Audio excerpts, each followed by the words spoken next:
AD 1385. English and French troops fight to the death. But this is not Flanders or Picardy. It's the heathered moorland of Portugal. The country itself would have been different completely. It's a question of independence. An important battlefield long thought lost. Now archaeology is helping rescue the past and bring new light to the epic events of the Battle of Aljubarrota. The medieval world, the 5th to the 15th century. Tim Sutherland is one of Britain's most experienced archaeologists. He and a team of specialists try to understand medieval life by exploring the realm of the medieval dead. We have a classic view of the storybook medieval life. We don't hear the stories about the common man trying to keep his family alive. In our stores there are hundreds, if not thousands, of skeletons. Archaeologically speaking, we can now focus in on the medieval dead people. You're looking for clues in the skeleton all the time. And you couldn't help almost look through their eyes thinking, what did they see? How did they die?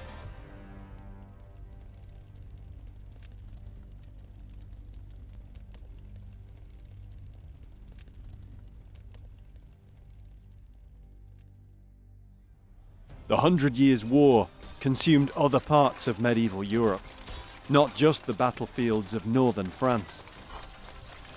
English and French armies continued the war in other theatres, supporting Allied regimes in their own domestic struggles. A lot of people think that 100 Years' War is about England and France, especially in this country. What they don't realise is that it incorporates other parts of Europe, including Spain and Portugal. And a lot of the Portuguese armies were boisted by English troops who went over there as sort of mercenaries to fight on behalf of Portugal against the Spanish. At Aljubarrota in Portugal, French knights fought here alongside troops from the Kingdom of Castile. Their opponents were King João I's army of Portugal and its English mercenary allies. It's hardly remembered in the story of the 100 Years' War, yet for the Portuguese, it's one of the most important events in the country's history. Aljubarrota is very, very important in history because on one side you had the Portuguese nobles and the Spanish nobles. On the other side you had the English army and the Portuguese people. It was historically the end of an era, and it started the discoveries and the voyages after that. The battle was a founding moment for Portugal. King João faced heavy odds against the much larger invading Castilian and French force. His army commander, Dom Nuno Alves Pereira, won a decisive but costly victory in the battle and cemented Portugal's ruling dynasty for centuries to come. João Goveiro Monteiro is one of Portugal's foremost medieval scholars. We have Portuguese in both sides in the Battle of Aljubarrota, the eldest with the Castilian king and the younger sons and bastards with the Portuguese king. Portuguese independence was a consequence of the Battle of Aljubarrota because Portugal remained as an independent country and John I of Castile didn't manage to join the two crowns, the Portuguese crown and the Castilian crown. Aljubarrota lies amid the rolling hills 75 miles north of Lisbon. For many years the site of the battle was relatively untouched, in a rural backwater. Over centuries, the ground hardly changed. Then in the mid-20th century came development. The landscape changed very quickly as building work commenced in the whole area. It seemed this important battlefield was lost forever. But over the past decade, there's been a resurgence in interest. The Battle of Aljubarrota Foundation was formed to promote interest and learning in the events of 1385. The centre was built on the site of an existing museum, and much of what remains of the surrounding battlefield was then protected, and where possible, building work halted. Portuguese researchers are now trying to find any traces which remain of the original ground on which the historical events took place. Archaeologist Maria Castro Atayad Amaral has conducted digs on the battlefield, one of the only archaeologists ever to do so. Now she's continuing her research, spurred on by the developments in this kind of work elsewhere in Europe. Tim Sutherland is one of Europe's leading battlefield archaeologists. His excavations at Towton Battlefield in northern England set the bar for investigating medieval conflict and mass graves. I first heard about Aljubarrota a long time ago. I was doing some research for another battlefield and the name popped up and I thought it was an interesting story, and then of course it faded away. Then later I met Maria at a conference. We discussed her battlefield and how it related to the work we've been doing at Towton. So Maria invited me down there to see if there was anything we could do to help them undertake their research work, but particularly in terms of the battlefield archaeology and how they would like to progress and future work they would like to do. Tim's in Portugal to help bring some of his experience to the study of Aljubarrota. One way of doing this is metal detecting. The technique is now well established for use as part of an archaeological survey, particularly battlefields, which cover a wide area and where the finds are very fragmentary. Simon Richardson is one of Britain's most experienced archaeological metal detectors. He and Tim have worked together for decades on battlefields and historic sites around the world. I've been working with Simon for a long time now, possibly too long, I don't know. We could almost read each other's minds in terms of we knew which parts of the battlefield would probably be productive, how we'd like to work, and hopefully what we'd find. And of course, I trust Simon implicitly in terms of how he would work in that landscape. So all I do is we discuss it briefly, and then Simon goes off. And if anybody's going to find it, I think Simon would do. And that's the sort of confidence I have in his capabilities as a metal detectorist. Before they head north, Maria takes Tim and Simon to see medieval artifacts found from around the same period as Aljubarrota. Lisbon's Military Museum houses an amazing medieval collection. That's probably the right sort of period at the back. Yeah, 100 But this is the one that's supposed to be possibly off the battlefield, although I don't know about the provenance. Like a lance head, doesn't it? Yeah. But as far as I know, there's nothing that's been proved to be off the battlefield. But we'll have to talk to Maria about that. Yeah. Finds from the Battle of Aljubarrota are extremely rare. Few, if any, can be definitely provenanced, so they can only be seen as a rough guide to the kind of artifacts that might still remain to be found. These spurs would have been worn by high-status knights. They're among the artifacts thought to have come from the battlefield. So maybe this isn't a nobleman's spur and this is not. Fragments like this you can actually recognise quite easily, and even the end. They're very distinctive. Simon has detected finds as elaborate as these back in England. The arrowheads I've found 350 and spurs 5. One relic the museum holds would be a sensational find on any medieval battlefield. This is really heavy spear point, isn't it?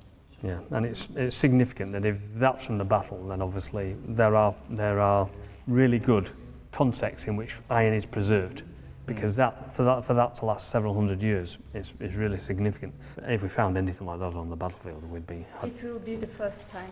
So that's what we're looking for. We'll try our best. But they'll be lucky to recover artifacts like these after so many years.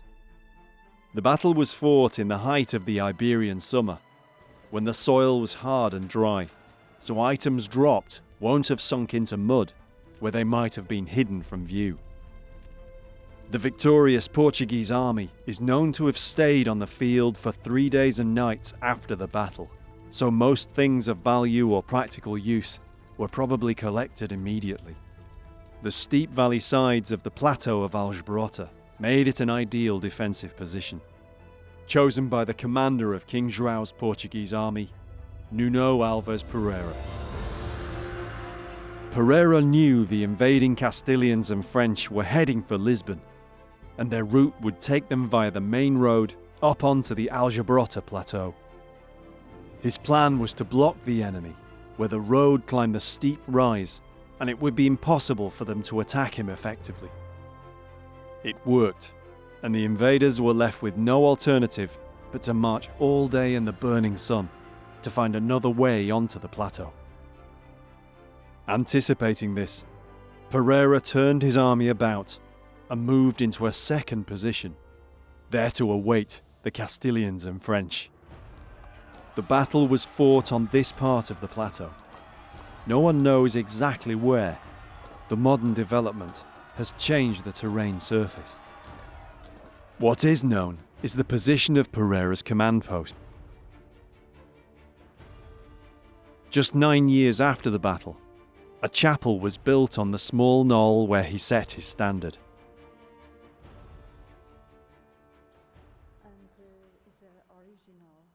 The tiny hamlet that grew around it was named, like the chapel, for the chosen saint of Portuguese as well as English soldiers. Ah, St. George. The patron saint of England is St. George, so we're really used to the St. George's flag. And obviously he was a military saint as well. He's always seen as a knight in England especially. It was near the St. George Chapel that in 1958 archaeologists made an amazing discovery. Human bones had been found from time to time on the surface for many years.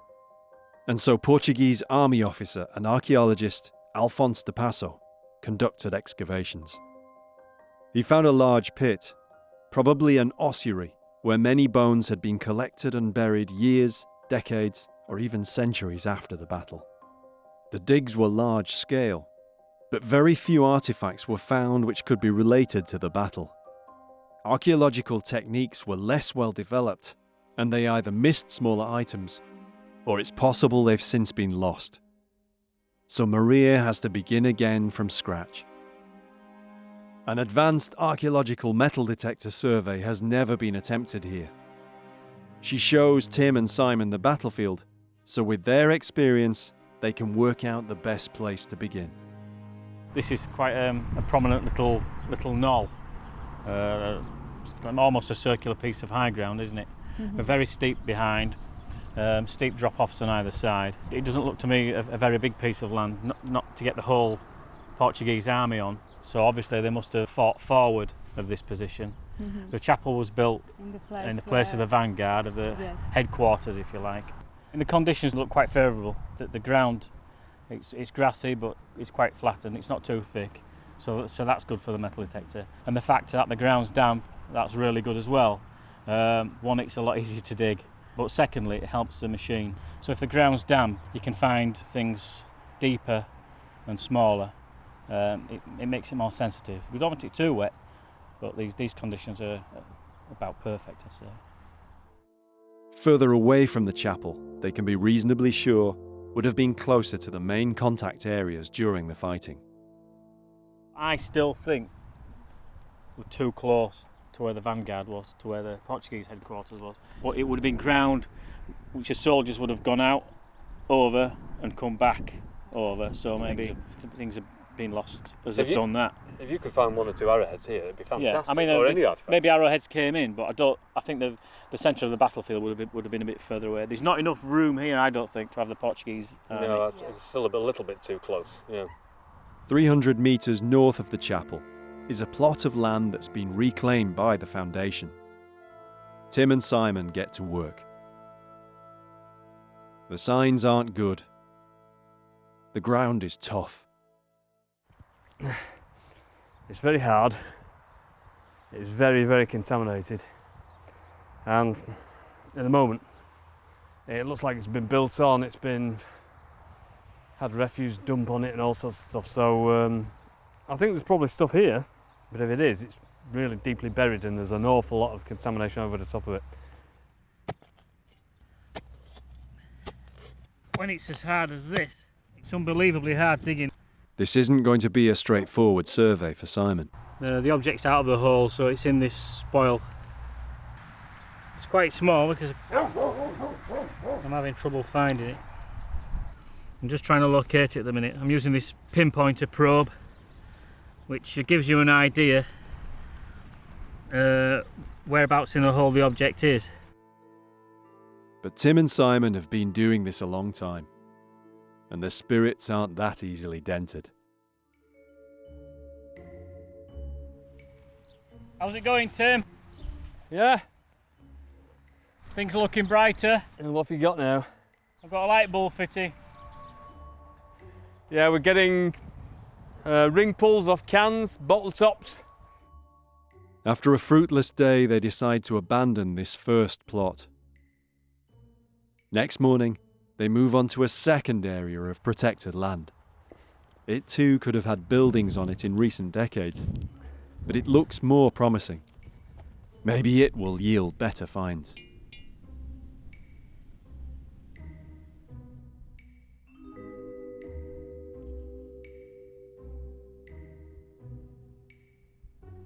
Not quite the military artifact we're looking for. Certainly not. But already we're getting slightly older stuff than across the road. But We're trying. I'm putting my heart and soul into it. Some out of Puri.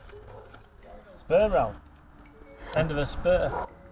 Can't get more visual than this, can you? It's still not good. Again, it's hard ground, covered with a lens of modern debris. But there are ways to see beneath even metal detecting depth. As part of the survey, Maria has brought in a team of Portuguese specialists. Nuno Barraca is an archaeological geophysicist. This is the third GPR profile I do in this area, and I can see a huge anomaly in the 2D. It's really interesting because you see very large, and it's quite interesting, quite good. Again, this type of prospection is a first for Aljubarrota, and is very comprehensive, bringing to bear magnetometry, earth resistance, and ground-penetrating radar, or GPR. They've used as a starting point the 1958 survey, because Maria wants to find out more about strange features found here back then, which have created controversy ever since. Alphonse de Passo's excavation uncovered a huge network of earthworks beneath the modern surface. Many trenches with rows of pits in them ran at various angles across the battlefield, seeming to radiate forward from the Portuguese front line near the chapel. It seemed that these were the remains of the innovative defences used by Pereira against the Castilians and French. They're described in the surviving chronicles of the battle. When I read, and I read it many times, the account of Froissart, the main tactical goal was to create a kind of bottleneck. I mean, funneling the attack of the Castilian army with the organization of some artificial obstacles, such as pits, trenches and ditches, and piling up of trees and so.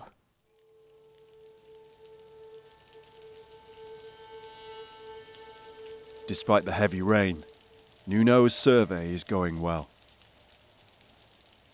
But in this case, as we have so many structures, so many things, so and quite deeply buried structures as well in terms of the pits and the trenches. As you can see, these anomalies here are found at 1.5 meters. You can find some anomalies, some perpendicular structures in the field that are not related to houses. For example, the road is in this side and in this side, and it's not normal to see perpendicular structures that are not aligned to the road. So probably this is man-made, but not any kind of house or nothing like that. So I presume what we're seeing here now is a lot of earlier material that we can see through all the modern contamination of the roads and the houses and the gardens, for example. Yes, we expect at this depth, for example 1.5 meters, that we don't find any modern materials. It's really impressive, isn't it? The survey has been useful because it's found something that nobody else has seen so far. You may have found something fantastic. Let's hope. Maria will have to wait for a future dig to confirm Nuno's findings. The structures are hidden deep below the surface. Perhaps the only evidence of the elaborate battlefield fortifications developed by the English in the 14th century, then brought here to aid the Portuguese. At the foundation, Tim and Simon take a break from surveying to check out the previous work done at Aljubarrota. It's head trauma, it's point force trauma, isn't it, rather than the... I'm not convinced they're all probably crossbow bolts. No, that could be a bit of both. These are just a few of the bones found during the 1958 excavations. Trauma marks clearly indicate conflict-related injuries, very similar to wounds they've seen elsewhere. We've seen a lot like this, haven't we? Yeah, it's very similar to the work at Towton, and the stab wounds or the arrowhead wounds or whatever they are, the knife wounds, and also at Visby, obviously. They're similar. There are quite a few of the examples of these now, so this is fantastic. There are many parallels here with Tim and Simon's groundbreaking work at Towton battlefield in England. There, alongside osteologist Malin Holst, they found a mass grave from the medieval battle, which had been emptied of most of its skeletons. But here at Aljubarrota, it's a different story. What I find interesting about Aljubarrota is that there are direct parallels with our work at Towton. At Towton, on the battlefield, we knew there was a mass grave. And when we finally found it had been excavated sometime in the medieval period, and it'd be the long bones that had been removed. So at Aljubarrota, we've got the opposite of what we've got at Towton. We've got the long bones, we've got the skulls, and they've been put into an ossuary or a pit in the consecrated ground at the chapel. What we don't have are the mass graves. The bones in the foundation are just a small sample of those found in the ossuary by the chapel. The others are an hour's drive away, so next day, while Tim heads north, Simon returns to the battlefield, where he's decided to change tactics.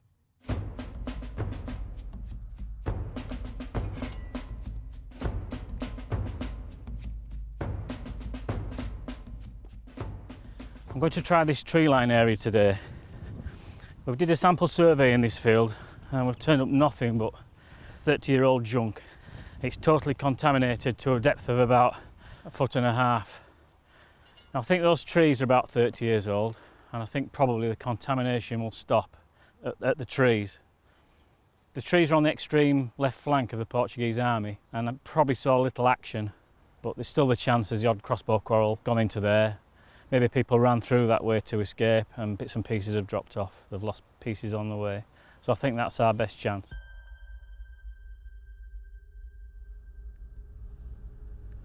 Coimbra, university town 40 miles from Aljubarrota. Here to show Tim the bones is one of Portugal's leading forensic anthropologists. I'm Eugenia Cunha. I'm a full professor at Coimbra University, and I've been working with human bones over the last 30 years. What really gets me is that bones are really the most authentic witness of our past. And if we are able to read all the information that is kept in the bones, because it's like an hardware and a software, you have to find the right software to open the hardware. And so bones are a bridge to archaeology, because we will reconstruct life and death on the basis of bones. In 1958, osteology was less developed than it is today. The bones were analysed according to the techniques prevalent at the time, but then they were stored away for decades, all but forgotten. At that time it was completely different. There was the very classical physical anthropology, which was much more linked with, like for instance, craniometry, measuring, and so on. Then I was lucky because I studied in here biology, and in 1986 I started working in here as a teaching assistant, and I came across those bones immediately. And so I thought I have to reanalyze them. And we were able to study the huge amount of 3,000 bones or fragments of bones. With a team from the university, Jenna revisited the bones using modern techniques. It was a huge undertaking. So do you want to see the place where the bones from Aljubarrota are? Yes, are they around here somewhere? Yes, they are. Oh, sorry. Pay attention to your head. Right, So you see the labels in here, Aljubarrota. right. Oh, there are. They are all together, mixed completely. And for studying them, we separated by left and right femurs, left and right humerus, and so on. This is a place where they are since the 50s. The 3,000 or so bones here are classified as secondary depositions. They were moved into the ossuary pit by the chapel, from wherever they had lain since the battle, in the open air on the moorland. So you've got lots of different types of bones, but I presume these are from a multiple number of individuals. So how do you know how many people were actually killed or represented by the bones that were killed? Because we were able to separate all kinds of bones, almost 3,000 bones or fragments of bones. They correspond to a minimal number of 414 individuals. So you've positively identified 414 separate people. Yeah, we are absolutely sure, because if you have 414 left femurs, of course we only have a left leg and a right leg, we are absolutely sure. This is always a minimum estimation, of course. Yes, and obviously there are, in reality there are an awful lot more. Yeah, of course. And so apparently there was approximately 6,000 people killed. Yeah. If we think about it, I think the reasonable thing is that they open other mass graves and they put other bodies in their place. So that's what I think it's worthwhile to keep going and try to find some more. 414 individuals for certain. In total, probably many more. Perhaps the current survey will help identify future sites for excavations and aid the attempt to find the remaining mass graves. The bones were radiocarbon dated to approximately the time of the battle, and clearly these weren't the bones of everyday civilians. They only have included male individuals, no females, no kids. This is quite important. This is not a natural population, this is a select population. They were strong, they are robust, which is in accordance of being soldiers. But it's the physical evidence of injuries that link the bones most conclusively with the battle. There are no two individuals alike. There are no bones alike, two bones alike, so there is always something different that I can tell. And from one information there is take a look, a microscopic look, and then a magnifying glass look, and then a microscopic look, and then more and more, and that is really motivating me. Of the thousands of dead, most were Castilians or their French allies.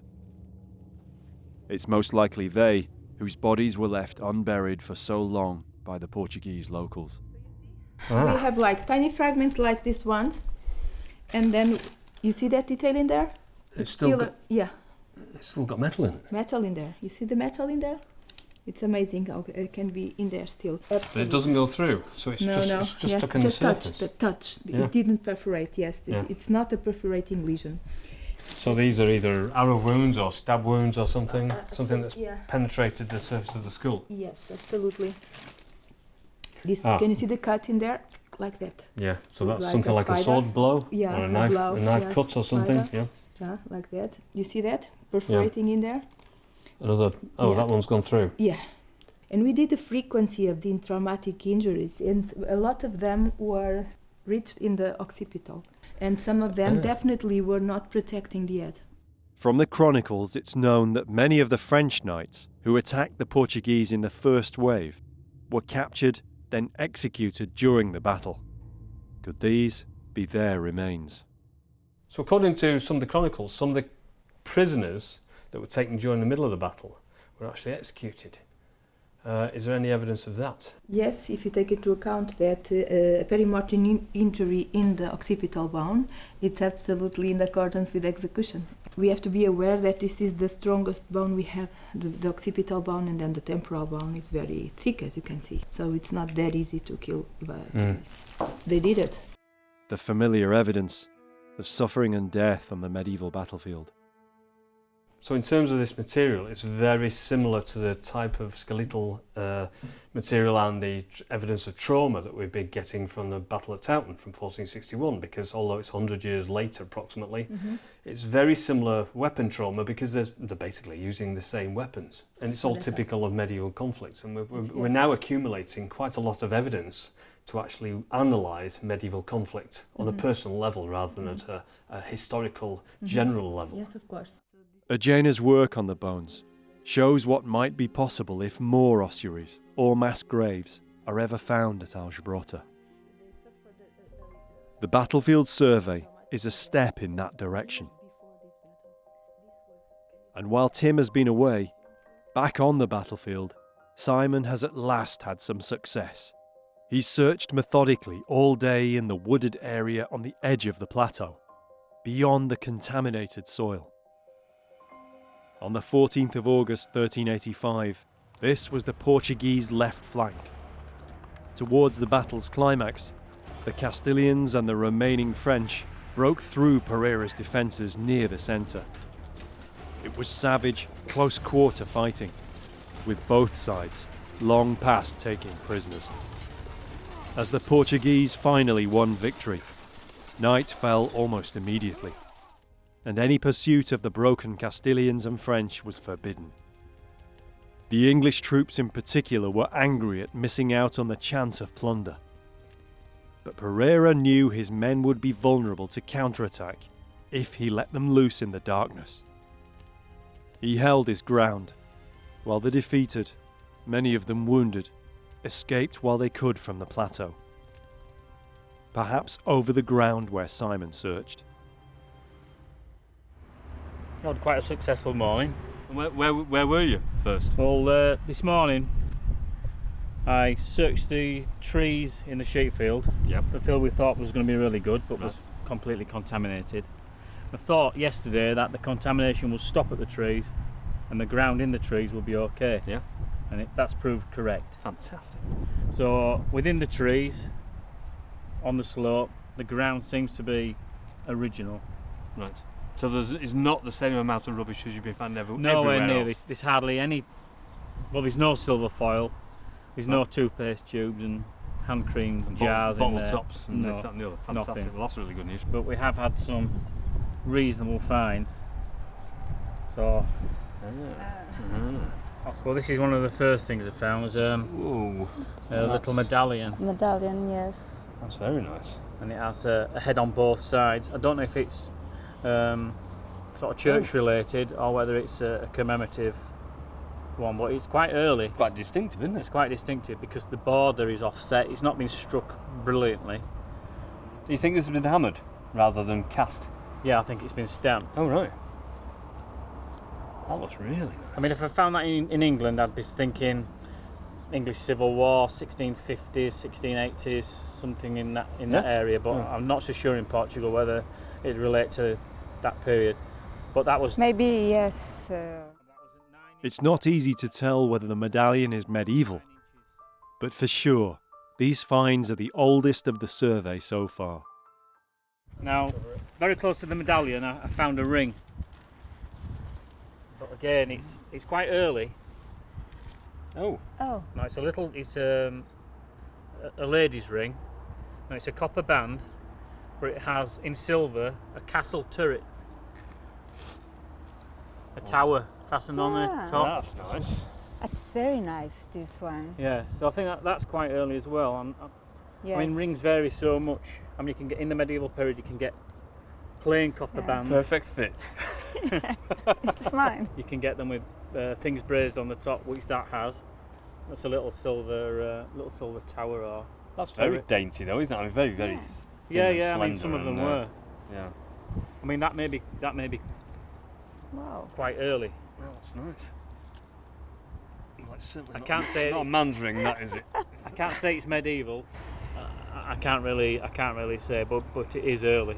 It's going in the right direction. That's really nice. I like that. Really nice.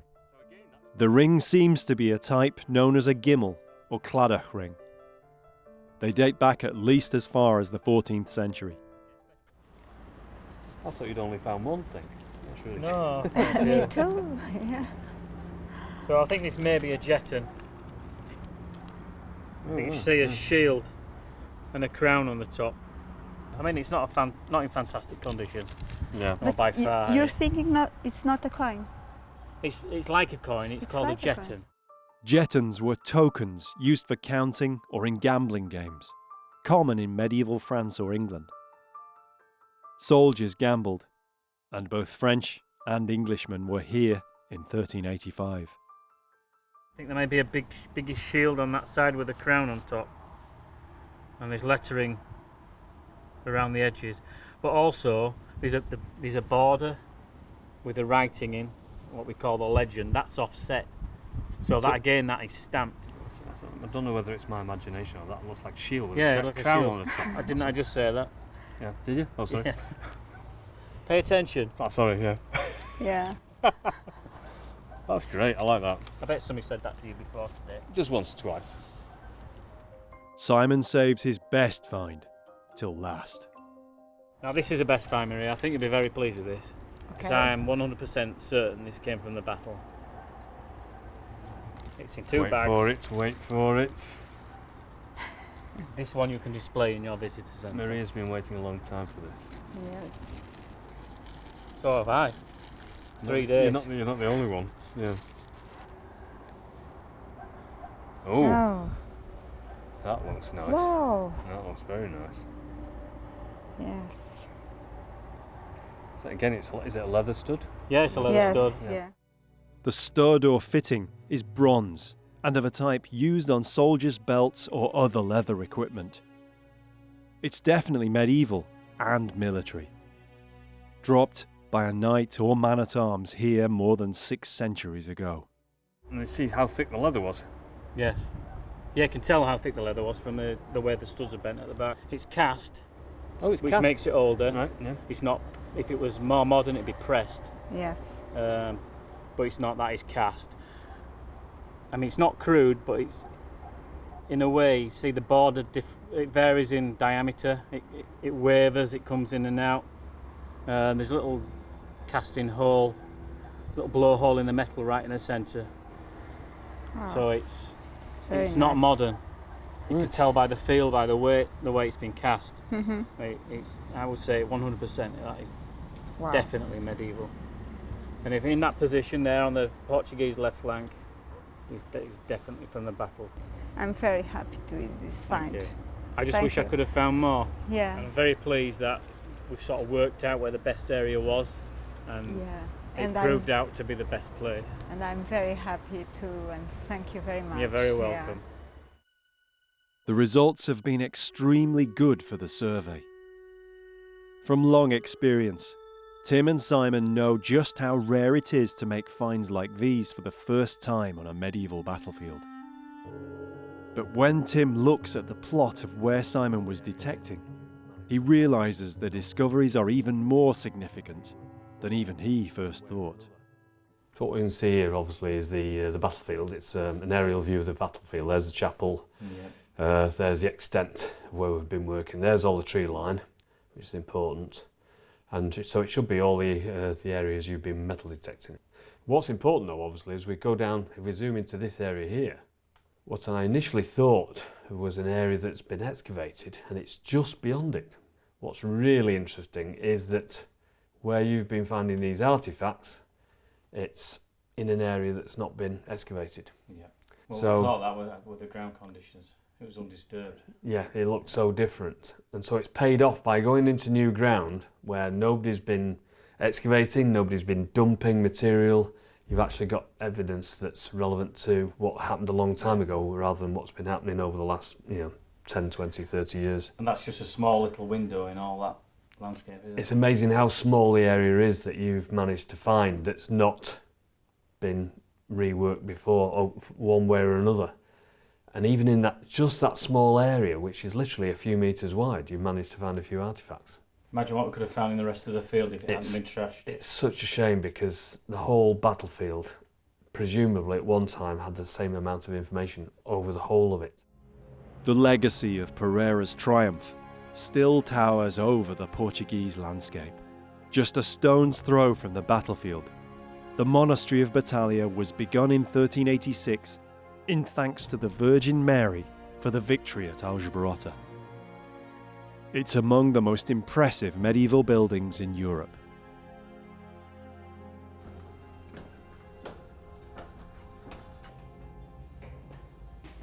I mean, we're impressed. We're pretty blown away, but imagine what they must have felt like. Medieval times, living in a little house made of straw and mud and timber, and you come and you see something like this. It's just everywhere, isn't it? It's just absolutely everywhere. Just look at one piece and it leaves your eyes to take to something else and something else. Obviously this is the old medieval church, but we're getting this slightly later, and this is obviously when they're starting to have made it. This is when Portugal is on the way up. Yeah. And they're trying to show it, and I think they've managed to succeed, haven't they? It's really impressive. This is huge. The Portuguese truly entered the world stage in the years after Aljubarrota. With the age of discovery, they led the way in exploration across the globe. At the monastery's heart lies the tomb of King João I and his English queen, Philippa of Lancaster, the daughter of John of Gaunt. The Treaty of Windsor, signed in 1386 between England and Portugal, remains the oldest alliance in world history. Unbelievable. Look at the size of it. I've never seen anything like it. Look at all this. It's not only carved, but it's carved in relief. And it's also hollow behind, isn't it? Yeah. It's fantastic. When I see this as not just a celebration of the victory at Aljubarrota, but a celebration of Portugal itself, a real statement. Yeah, I think so. Yeah. But the Portugal you see today has grown from this one place, I think. Yeah. From this one symbol, it's grown from here. So it's with the confidence of the new nation that they have the capabilities and the confidence literally to start expanding around the new world then. And of course they do start to circumnavigate the world, new shipping, new events, new horizons, and it's all because of the battle that took place here.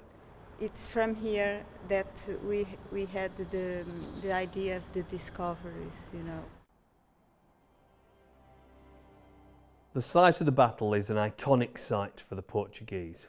The site of the monastery just down in the valley below is now a site of royal tombs. It's an iconic place for the Portuguese. And so the battle is obviously seen as an important event in Portuguese history.